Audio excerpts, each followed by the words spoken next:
Update 3. My mother-in-law gave iPads and new clothes to every grandchild. But when it was my daughter's turn, she handed her a heavy black trash bag full of actual garbage. As my daughter held it, looking confused, my mother-in-law grabbed her by the ear and screamed, "What are you gawking at, you little parasite?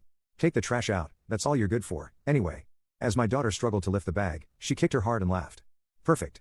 Now the trash can take itself out. Saves me the trouble of dealing with this worthless burden. Her precious grandchildren were cackling and pointing from the sofa. I confronted her, and my sister-in-law intervened, shrieking, "Shut your mouth. She's learning her place as the family disappointment, something your pathetic parents clearly failed to teach you about raising garbage."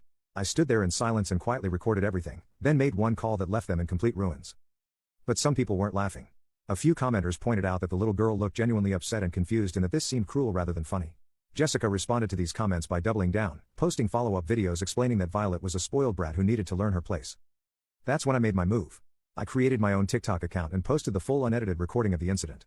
I included Patricia's verbal abuse, the physical assault, her admission that she didn't consider Violet her grandchild, and Jessica's garbage comment.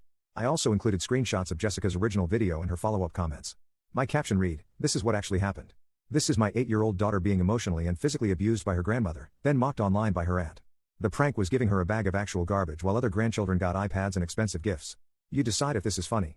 I tagged Jessica's account and used all the same hashtags she had used. I also tagged several large accounts that focused on child advocacy and family issues. The response was significant and growing. Within the first week, my video had been shared thousands of times. People were outraged. The comment section was flooded with support for Violet and condemnation of Patricia and Jessica. Over the following months, several news outlets picked up the story. Local news stations began reaching out to me for interviews. Child advocacy groups began sharing the video. Patricia's employer, she worked part-time at a local daycare, saw the video and immediately suspended her pending investigation. Jessica's employer, a marketing firm that prided itself on its progressive values, was tagged repeatedly in the comments by viewers. After a thorough review that took several weeks, they terminated her employment, releasing a statement that they didn't tolerate employees who promoted child abuse on social media. The video eventually reached over 500,000 views across all platforms over the course of several months.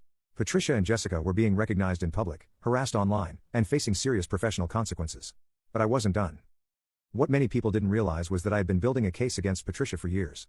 The Christmas incident was just the final piece of evidence I needed. I had been documenting everything since Violet was 3 years old, when Patricia first started showing obvious favoritism toward David's children. I had screenshots of Facebook posts where Patricia would gush about Tyler's soccer games, Madison's dance recital, Connor's school achievements, and Sophia's art projects, while never once mentioning Violet's accomplishments. I had saved birthday posts for all the grandchildren, elaborate, heartfelt messages for David's kids, and nothing for Violet. Not even a simple happy birthday comment. I had documented Christmas and birthday gifts over the years. David's children received expensive electronics, designer clothes, educational toys, and experiences like zoo memberships and art classes. Violet received dollar store trinkets, if anything at all. Last year, Patricia gave Tyler a $200 Lego set for his birthday, while Violet received